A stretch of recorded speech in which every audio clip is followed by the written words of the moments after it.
You're tuning in to the Black Hollywood Live Network, featuring news, interviews, and commentary on all things Black Hollywood. Hollywood redefined. From Los Angeles, California, presented by Maria Menounos and streaming live thanks to Akamai Technologies. This is Black Hollywood Live. Stand up, sit down, featuring in-depth discussion and interviews with stand-up comedians on the art of stand-up comedy. Black Hollywood Live. Hollywood redefined. You're listening to Black Hollywood Live. And now, the host for Black Hollywood Live, Stand Up, Sit Down. All right.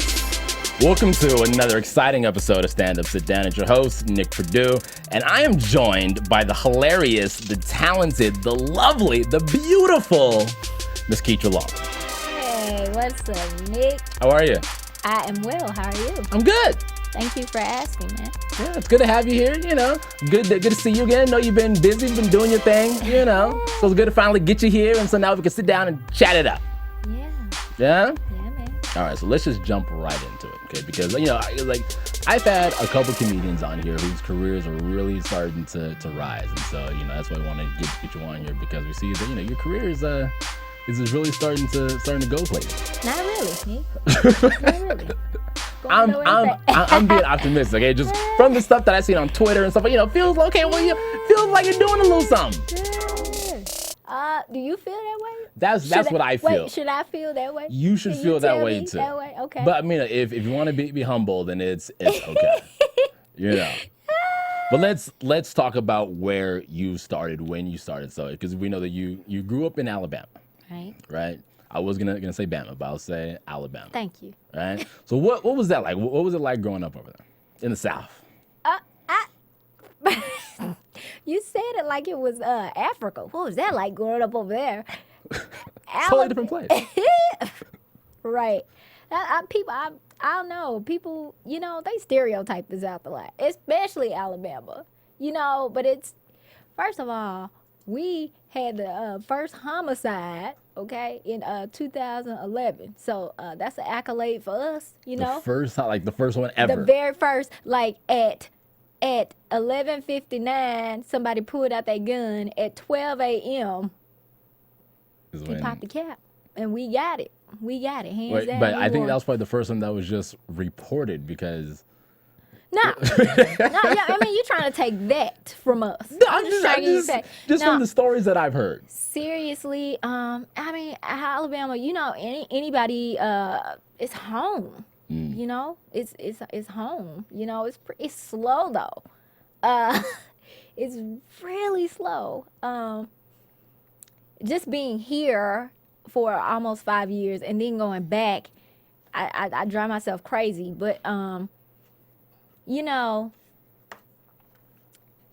it's that. But it also gives me that serenity and that peace when I'm there, because it's just, I mean, driving down the street is way more peaceful. I mean, getting to the local corner store is way more peaceful than sitting in 4 hours of traffic just to go 2 blocks. It's true. You know? That's true. So, I mean, home is great. I have a loving family, you know, and that's what it was. That's good. So when did you figure out that you were funny? I'm I think it was when the doctor slapped me on the butt. I really think... No, I don't know. I'm a talker. I talk too much. I talk a lot. Talk all the time. That's my talent. But you know, I mean, it's class clown. You know, just class clown. Always joking. Always kidding. But on the flip side, I always got my work. So you weren't all the way bad. Like, you weren't all the way like disrespectful. I just wasn't reckless. So it was like a double-edged sword for teachers. They were like, dang, she got an A on this test, so I really can't be pissed that she's disrupting everybody else, you know? So I was like that. That's true. What did your parents say? Like, when you're like, you know what, I want to do this comedy thing. Like, what was their... Shut up and sit down.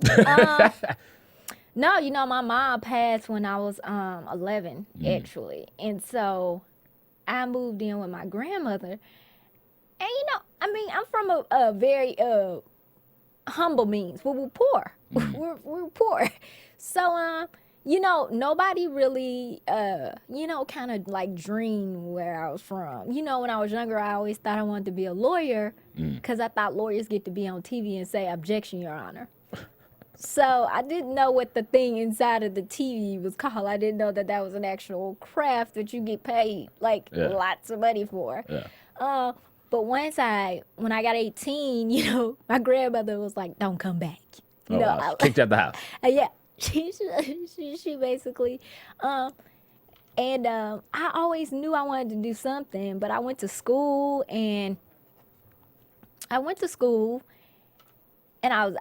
on the radio. I was working for our college station WVAS, and I thought that was my niche, but it was a public radio station, so we played smooth jazz and mellow vocals, and I was like, I want to do something like this, just not over smooth jazz and mellow vocals. And then I was hosting talent shows in college. I was hosting talent shows and doing a lot of stuff, and I was in the theater. And the way I got started in comedy was actually here in LA. I went to a party. Some very important person asked me what else I did besides act. That was my thing. I came out here, I'm an actress. I'm about to be the next best thing. And then she said, "Well, what else do you do?" And then I was like, "Nah, that's about it. I mean, I think I can dance. I mean, I sang a little bit in the choir, but that. And she was like, "Ah." And then at the end of the night, she sat down beside me drunk, and she was like, "You're an actress. I mean, you're a comedian. Get your ass on stage." And I was like, "Wait," because I never really thought about doing comedy. Like, I was always funny to everybody. I made my whole family laugh, my friends, and every job I had, and everybody. I was always funny, but I never thought about doing stand-up. Martin was like my favoriteest person in the world. Like, he was my most favorite, but I didn't know what stand-up was. So when I got out here, I YouTubed a couple of things, and my friends just encouraged me and pushed me. And I was like, "Get on stage." And I did it. And I invited 25, 30 of my friends out. It was in the belly room at the Comedy Store. And they were roaring. They were laughing. The host didn't want to put me on stage. It was crazy. It was my first time. And they were laughing. I was like, "Yes, this is for me. Yes." And then the next 10 times I got on stage, I failed. I failed. It was awful. And I quit. Did you? Yeah, I quit. I didn't want to be associated with, like, just booze and But okay, bad. but now okay. So let me talk. So the first time you got on stage, right, and you invited all your friends out. So like you say, "Hey, I'm gonna try this comedy thing out, and I'm gonna say something funny. Just come out and laugh." Were they laughing because you were actually funny, or were they laughing because like sometimes people come out and they just laugh because they're your friend, or like was it like legitimate like laughs? I think it was both. Your friends. Well, when you start in comedy, you're gonna do bringer shows. That's just a given. That's what they do in LA. If you start comedy in LA, you're gonna do bringer shows. You're gonna bring out 100 friends. Your friends are gonna laugh, because they know you, and they already know you're funny, and B, because they know that they don't want to see you embarrassed when you get off stage. So basically, I think I had some pretty good. After that, let me tell you, I taped that show, my first show, and I started Facebooking all the comedians that I looked up to. I Facebook Martin Lawrence, I Facebook Charlie Murphy, I Facebook Rodney Perry, I Facebook, I Facebook some more. I Facebooked anybody who I, thought would listen. Surprisingly enough, Charlie Murphy's manager, Rich, shout out to Rich, he got back to me, sent me a long Facebook message, like, right. I was like, "No, this ain't for me." He sent me a long Facebook message. He told me a lot of things that were working for me, and then he gave me a whole list of like don't do's and what wasn't working for me. And I mean, I appreciate that more than anything in the world. And then I met up with him. He was a cool guy, great guy. So that was invaluable to me. I told everybody, I'm like, So you said the next 10 shows after your first show, they were no laughs, or what was it? Like, you probably got a couple chuckles, or was it? Nah. Nothing. It was silence the entire time you were on stage. No. And that's the worst. You know what? People in LA don't boo. I'd rather get booed. Which, I mean, I know it sounds crazy, but people in LA do not boo. Getting stared at and then having to continue to do your time is way worse than just getting booed. Because when you get booed, you can leave. You're validated in leaving. Yeah, it's true. It's like, okay, but when they make you do your time, it's the longest 5 minutes, sick. longest 7 minutes. It's sick. Right? You're waiting for the light. You know. Did I get the light? But okay, let me ask you. Did you finish the joke? Because I know like sometimes what happens is that, you know, if comedians, they feel okay, like a bit isn't working, then they'll like cut that bit short and then start onto another bit just to see if they can kind of gain some momentum. You know what I mean? So did you do that, or did you just like finish out, you know, the bit and be like, let me just give them all of it so they can hear it all at least? Man, I tried it every way. Man, I was trying those bits every which, and looking back, I think from the beginning I kept like 2 jokes, maybe, and tried to tweak them and freak them and fix them. But yeah, of course I was cutting my bit short. I was like, I had the nervous pause. Yeah, this ain't working. So, chili fries. And just yeah. Man, it was awful. Well, okay. Well, what about your best show? What has been your best show to date so far? Man, I have had some amazing shows. I think my best show to date was going back home to the Stardome. That's our big comedy club at home. Comedy Club Stardome.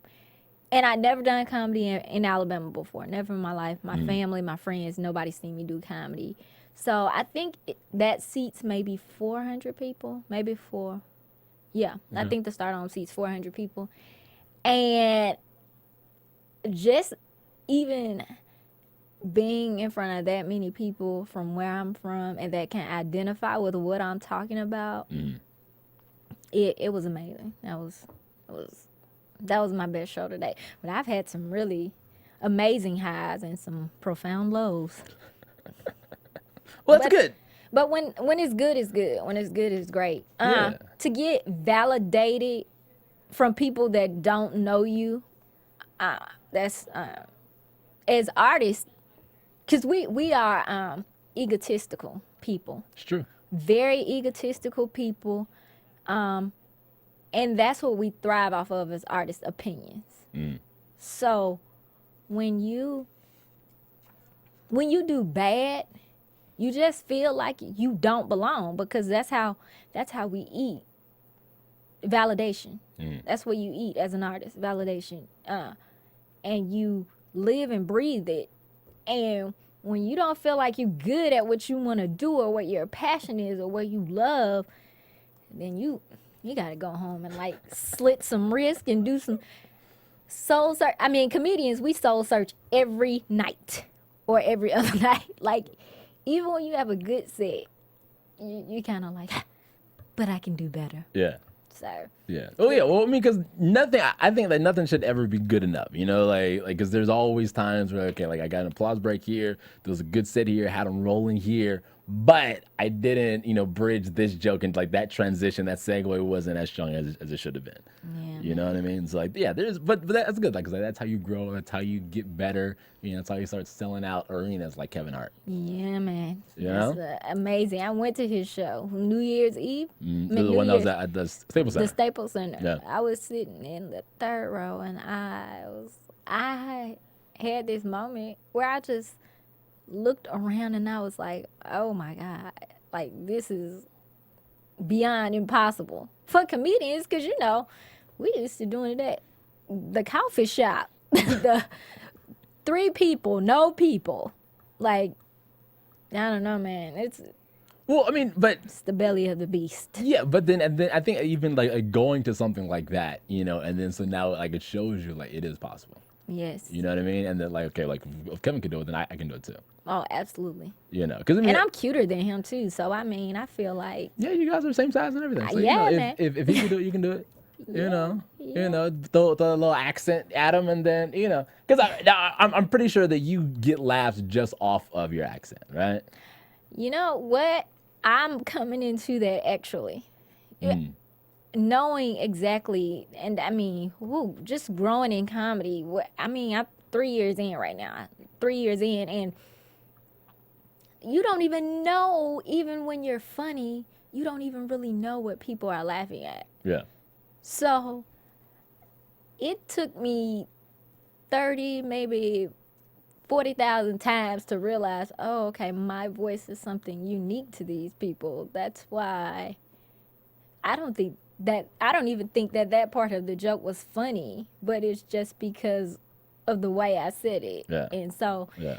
just coming into that is something great. Yeah, so especially people love that stuff when I talk about the South. I don't know why. It doesn't. You gotta use it. Don't let it be a crutch. Just use it as a tool, and yeah.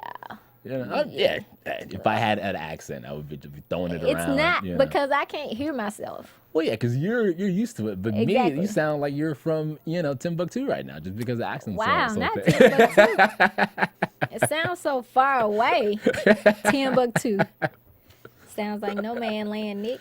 So how do you write jokes? Because I know like there's some comedians that write them all the way out, and there's some people that just do bullet points or whatnot. So what is your joke writing style? It depends. I'm becoming more of a storyteller. I think I'm gonna be more of a storyteller because I don't know how to really write like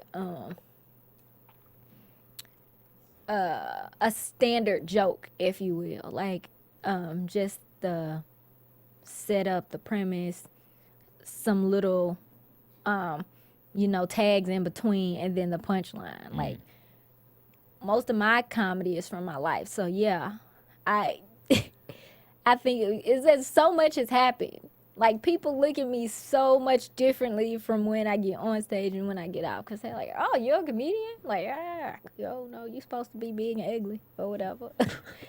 I mean, you'll be surprised what I get. And the way I structure my jokes, I write it out.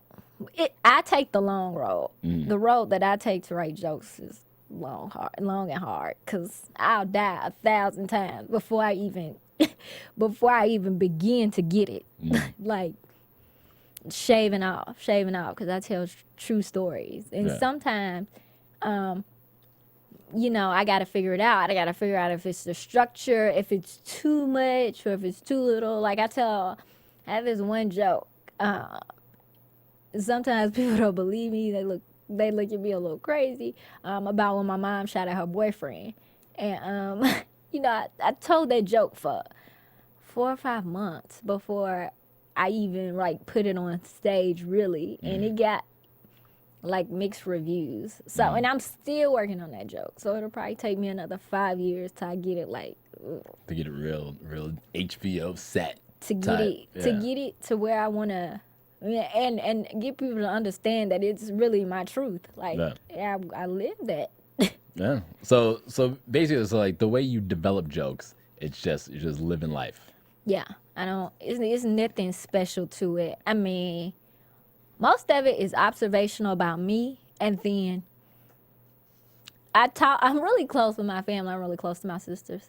I have 4. It's a lot of estrogen in the house.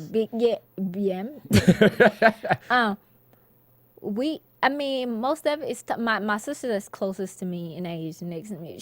We'll talk on the phone, and then she'll be like, "Remember that time?" I'm like, "Yeah, that was stupid." And then I was like, I need to tell, see if anybody else thinks that that's funny or thinks that that's, But it's most of the time just going down memory lane, or just the way I interact with my family. My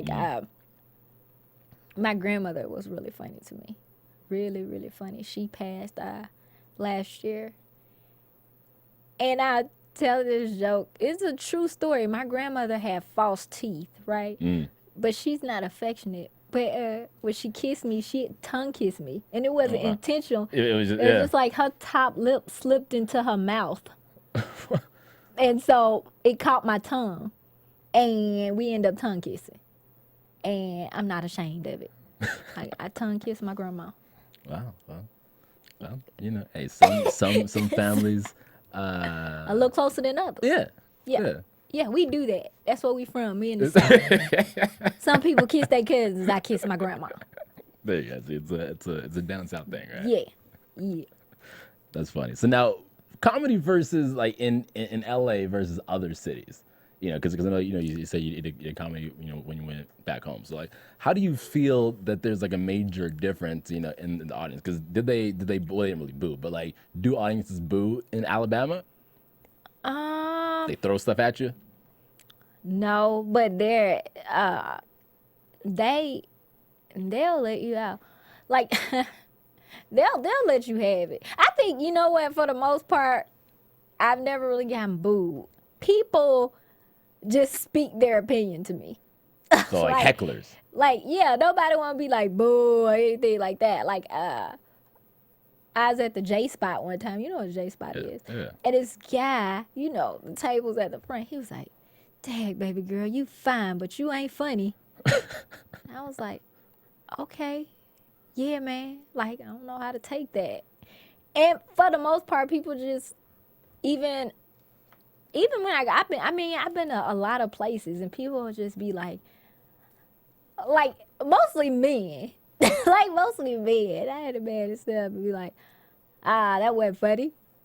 They'll just speak, or they'll be like, "Oh, you were on a roll till you said that."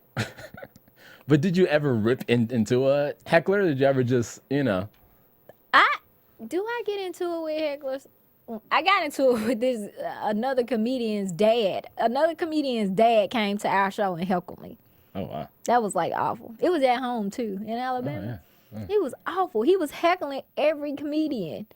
And then we were going back and forth, but it was bad. Like, you have to know when to do that. And it was bad because it took away. I barely got to do any jokes because I was trying to defend myself. I was like going back and forth with him, and he would just, I'm telling a joke, and he was just yell out, "No, well, say it, or didn't do it then." And I would be like, "Sir, you're awful, sir. Stop it." Yeah. So that was it. The rest of them, they might say one thing and then let me just move on, but but he was just like the worst. Persistent and just He was had the worst. to get everything out. Huh? But I don't want to live like that. I don't want to. Of course you have to have arsenal in your backpack, but I don't want to live like that. You have people scared to come to my show. Like, I invite my friends. I know, like, "Don't talk about me." Like, I don't want. And realistically, what people don't know is we have a set. I don't have time. I don't want to talk about you. I don't have time. Yeah. I need to see if what I planned on saying is funny. Yeah, see if these jokes work. Yeah, right? But some people want to be in the joke. They say it just so, they can be, like, "Don't talk about me. I'm going to sit right here, but don't talk about me." But now, have you ever just done crowd work? Like, have you ever gone up without a set and just, like, let me just go out and just freestyle and then maybe do some crowd work and kind of see what happens? Oh, yeah. On Monday, what was it? Last Monday, I was at the store, and yeah, absolutely. The crowd, and I was first. Oh, yeah. And so they were like, bored to death. And I think that, I don't know, the host was lagging. I don't know what happened, but they were quiet. They just stared at me. And I was like, "F these jokes. Look, check this out." Yeah. And I went into it, and I got a text from a girl that I did show with, like a television show with, like, when I first got here. She was like, "Oh my God, you were great. I can't believe this number still worked." And then I was like, "That was awful. That was like the worst." She was like, "No, they loved you," especially when she had like 5 things that I said, like, on the text message. Yes. Wow. And I was like, "Oh, I didn't even remember that." Because, when you're on stage, you're just talking, pointing out observations. Yeah. But they laughed at that. Yeah. But I would never like, go in on somebody like you fat. Yeah. And you Well, just- yeah.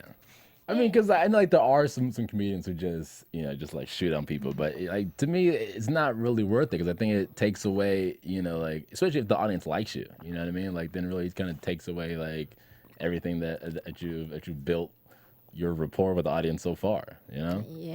And that's how you lose Twitter followers. And he said, Yeah. I saw Nick on stage and he started, that's that. Yeah. So let's talk about acting because you originally you said you wanted to be an actress and you came out here to pursue acting. And so you came out here. What was the first thing that you did in Los Angeles?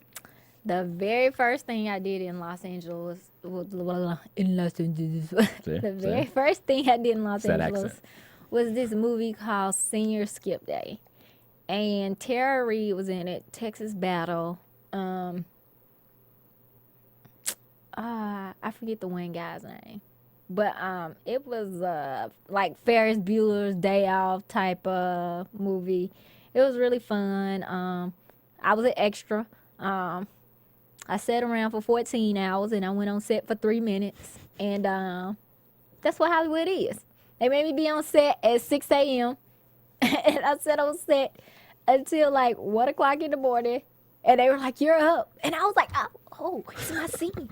Everybody. You're student 3. They gave me like a title, so I was like, I'm in the movie, and I saw it. I wasn't in it. I wasn't. So they cut you out of the movie. I like the feature that I was supposed to get. I was supposed to like scream like at the lunchroom or whatever, and I was standing right in front of the camera, and I told everybody, I was like, I'm in the movie. I'm doing it, and the movie came out on DVD. It was like it came out on DVD. I wasn't in it. Not even on the You just saw deleted scenes or anything. You just saw me like I was like, oh, okay. My elbow made the movie, right? Right. Yeah. People don't understand that though. They think it's like I don't know. And you never will understand this is a different animal until you're in it. Yeah. You just won't. Yeah. People think you can just walk up on set and be that. Security will have you. But let's talk about this movie that you did with Cuba Gooding Jr. and Dennis Haysbert, Life of a King. Oh, look at you note taking. What was that like? What was that experience like? Oh my God! Because you weren't an extra in that movie. Like you was had an actual role in the not. movie. I played the role of Kendall, was a high school student. Man, at this point in my career, I never again, you never know where this business is gonna take you. I mean, you have extreme highs and profound lows again. In that, the first day I did not talk to Cuba. The first day I didn't. I was so scared. Did you meet him at least? Or did you say hi? You didn't even say hi The to him? first Or? day, nope. Did you look at him? Like was it? I looked at him from afar, but I was like, no. No. And then, cause he used the pseudo on the call sheet. So I was like, let me go do this or whatever. So I walked past the trailer. I'm like, hey, that's cute. So then we in the scene and he walks in and I was like, am I being punked? Does everybody know? Was I the only one that didn't know that Q was in the movie? Man, and then I to break the tension, I was we ain't supposed to have our phones on set, but I'm on my phone like Q was here. And my friend was like, say Ricky. So he's sitting to my left and we're just chilling, waiting for the shot to be set up. And then I said, Ricky! Just random and you just yelled it. Yeah. And then he like laughed and then that broke the ice. And from then on, like, he was so amazing. Like, you meet a lot of people. I met a lot of good people and a lot of bad people, but Cuba was one of the most, in the scenes we had together, and he was coaching me. And it was just like, he's like, no, it'll work better this way. I promise you, try it. And I mean, just the little notes that he gave, I was like, man. I was like, dang, that's dope. Thank you. And the director was like, yep, that's the one. Yeah. I was like, should he be directing everybody? Should he be? And then he said something. He gave me some great advice. He said, you're gonna be great. And I was like, yeah, right. He was like, because you can take direction. And he was like, you have the ability to change. He was like, when you can do that, that's all you need to be, is able to take direction and have the ability to change. And we saw some people on the set that didn't have the ability to change. And it's true. You can. I was looking at him and how he can do the same take. Oh, you do take after take. You do take after take 1,000 times, and how every single time he just made it his own. And it was him, but it was different. And to be able to do that and see an Oscar winner is amazing. Like, yeah, firsthand. But he's an amazing guy. Like, very funny. You still keep in touch? Nah. Not email or anything? No. You know. he told me don't call him. Did he really? He told me don't call him. And I believe him. No, but I'm sure, you know what? I'm sure I will see him again. Yeah. Absolutely. Yeah, well, we saw his kids at the premiere, and very humble. Very, very, very good people. But I'm sure I'll see him again, though. Yeah, well, Hollywood is not that big. It's not. A lot of people think that, Hollywood is a real big thing, but it's really not that big. It's like high school. Especially Black Hollywood, huh? Yeah. Yeah, Black, it's high school. It's high school. You'll see the same people 300 times. Yeah. And work with the same people at least 50. So, yeah. So let me ask you, because I know that there's, especially in LA, right? There's probably, let's say, 100,000 comedians, okay? And out of those 100,000 comedians, let's say maybe 1,000 of them are actually like funny comedians, okay? And then but in this big bunch, you have a lot of like actors that are just doing comedy just to do it. They don't really do it for the craft. You know what I mean? So since you're an actor, but you're also a comedian, right? Do you feel that there's like added pressure that you kind of have to prove yourself now? Because that you don't want to fall into that 900,000 of just, Yeah, absolutely. You females especially, you get judged on your looks, so you have to be 10 times funnier than a male, just based on the fact that you're a female, period. And it's 30 times harder because males can say things that females can't get away with. Males can look a certain way and females can't. So there are a bunch of double standards in comedy. So yeah, I mean, at first I'll admit, it was the acting thing, and I kind of do comedy.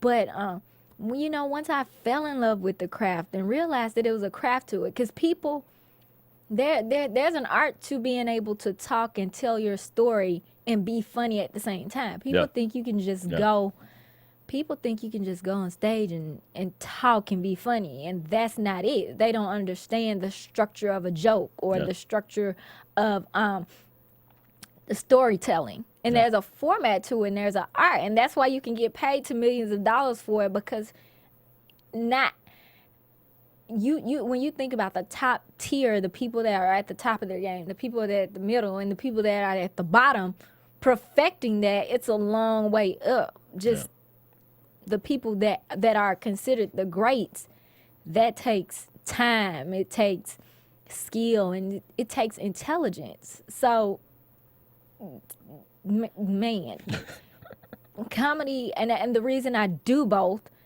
is because both of them keep me sharp. I mean, if I'm not on set, I'm on stage. If I'm not on stage, I'm on set. And being able to work at it every day, that's like the greatest gift ever. Yeah. So to answer your question, yeah, I have to work equally as hard at both of them, and that's not like easy. So now, because I know there's a big stereotype about female comedians, like and female comedians can't be pretty. Like a lot of funny comedians, a lot of funny female comedians aren't necessarily pretty. We've had Ada Rodriguez on the show, and we've had Lulu Gonzalez on the show, and so these are pretty females who are funny. Right. So how does that work, right? Being a pretty funny comedian, a pretty and a funny comedian, how are you helping to break that stereotype? Well, if you're calling me pretty, Nick, Well, I did in the intro, so I figure I should still keep it going. Huh? You can get. I mean, to be brutally honest, you can get stage time because of your looks. But if you don't prove yourself, and I have been given stage time on the street when I first started, and that's what made me want to work harder because I wasn't really ready. I got in front of somebody recently who saw me do comedy 3 years ago. And I asked her what she thought, and she was like, yeah, man, you were way funnier than you were when I first saw you. You weren't, I mean, if I had to do it all over again, I wish somebody would have, but there's no blueprint. Yeah. Like, nobody will tell you in comedy, like, you need to have set up a premise, a punchline. Nobody will tell you that. They'll let you'll die 1,000 times before maybe you get a friend or somebody that's willing to lend you the advice that you really, really need. But there's no blueprint. It's 2 million and 3 ways to make it. So there's definitely a balance. I have to, again, work 3,000 times as hard as any male and any other female, because when you go on stage and you're somebody that the audience can look at or something, they're thinking like, what does this bitch have to say, or like what struggle do you have? Because people want to believe that comedy is about struggle and that it's not a joyful place, but yeah, so you have to get them. I have to get them past, my looks. I have to say everything about me up front, and then take them where I want them to go. So that took a long time to learn. Yeah. Yeah. Man. But now, who do you model your career after? So you have Richard Pryor on your shirt. So who do you model your comedic career after? Because he's a legend. I love Whoopi Goldberg. I love Wanda Sykes. I love Kathy Griffin. I love George Carlin. Of course, Martin Lawrence, Chris Rock, Dave Chappelle. I love, who else? I'm trying to think of people that people don't know. I love Ida. I love Ida. I love, who are some people that I want to shout out? I love Lonnie Love. I love, she's funny. Yes, Lonnie is really funny. I'm trying to think of people that people don't necessarily hear in the forefront. I love B Flat. I think B Flat is funny. I love Chris Spencer. I love David Arnold. I love I mean, so many people. We get to see so many great people work every day. So it's hard to be like, But my top 5, if I had to, Whoopi Goldberg, Wanda Sykes, Kathy Griffin, Martin Lawrence, and George Carlin. Top 5. It's a good list. It's a good list. And it's actually the first time I've heard someone put Whoopi Goldberg in their top 5. I don't know why. She's brilliant. Yeah. She's brilliant. Yeah. Masterfully, like. Yeah, no, and like I feel like she's really someone who's mastered the craft of acting and and comedy. Because she has a Tony, an Oscar, an Emmy, Kids Choice Award. Like she has basically every award that you could win. Fell into the shadows. Yeah. For our generation, but if you pay attention to stand up, I just remember going back and watching her and Billy Crystal and Gary Oh, yeah. I know what you're talking about. They had this thing on HBO that they used to do. I remember going back and watching that. And she speaks, it's so skillful, but she's very intelligent. Yeah. So, I'm not that bright. So you have to know the craft and pay attention to what she's saying, like her structure, and it's like yeah, Whoopi is she goes. So, with the internet, right, and social media age, and the Twitters and the Vines and the Instagram and this and that, there's a lot of these internet comedians, right? And so, because I've talked to some comedians, and there's this unspoken beef, I would say, against versus internet comedians and like true legitimate stand-up comedians. So how do you feel about internet comedians and you being a stand-up comedian? I think most of the people that we do stand up with came up in the 80s and 90s. That's our thing. These are 2000 kids and 2010. So it's two different things to me. But I do feel because people, you have to make your own decision about what's relevant to you. Instinctive, the audience, to the masses. YouTube, Vine, they're getting money from that 90s, 2000 generation. You know what I mean? They're getting money from those kids. There's a girl that I know right now. She's never done stand-up in her life, and doesn't really have that much comedic ability to me. But she has all these followers on Vine, and now she's selling something. And I saw a kid on her page. I was like, I'm going to tell my mom to buy one right now. And I was like, and when I think about that, I think about me getting on stage every night and working really, really hard. I don't try to sell anything or really promote anything except for what I'm doing. But I was thinking how easy it would be for me to do that. I can throw up 30 videos or hundreds of videos every day, but how long is that gonna last? You see how there's a new internet or reality star every day. Yeah. And how many of them really sustain? How many of them really have that sustainability? So do you want to be a star, or do you want to be famous? You know what I mean? There's a difference. Well, yeah, like there's definitely some longevity, and because I think what it is that, especially like online, whether it's Twitter or whether it's Vine or whatever, like there's that delete button, so if something isn't funny, you can delete it and you can redo it. Right. Or you can hit the retweet button, or you can take someone's tweet and then you can tweet it and then make it like it's your own, and now you're the Carlos Mencia of Twitter or whatever. But on stage, there's no delete button. Right. So it's like once you say it, like it's out there. If it's not funny, then okay, you gotta gotta roll with it. Because I seen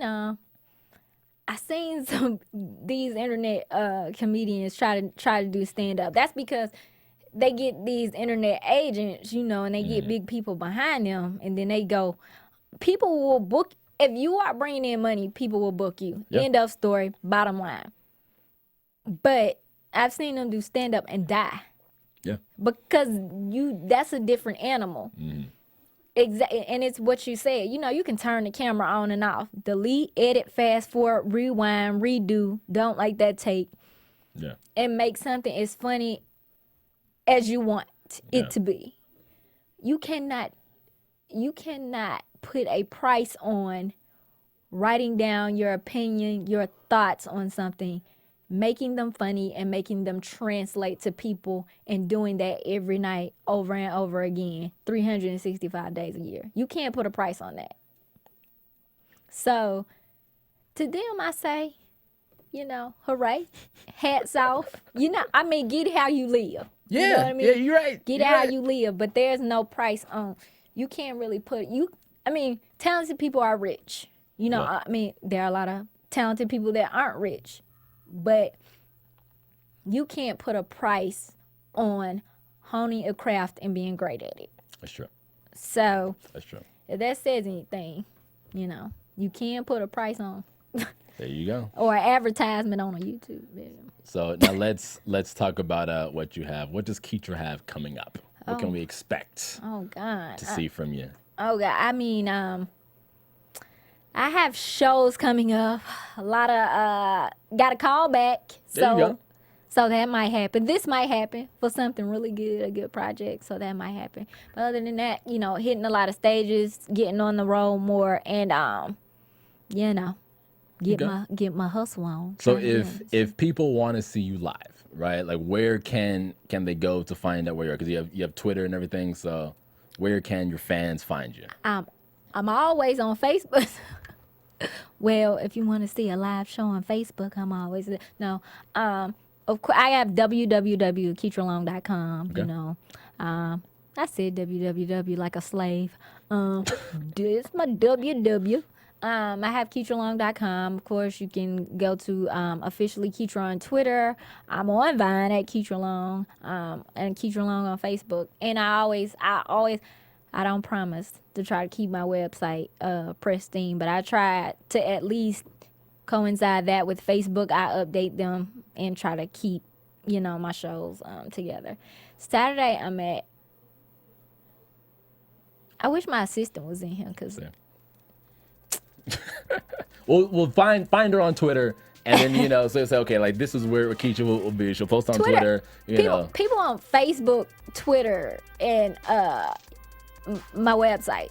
Yeah, so that's all you got to do to figure out where she is when she'll be in your city. So listen, thank you guys for tuning in. Thank you, Ketra, for coming in. Thank you for having me. It was fun. We had a good time. We got some good laughs. Again, thank you guys for tuning in. You can find me all over the internet at The Nick Purdue. See you next time. Peace. From producers Maria Menounos, Kevin Undergaro, Phil Svite, Dario Kristen, and the entire BHL staff, we would like to thank you for tuning in to the Black Hollywood Live Network.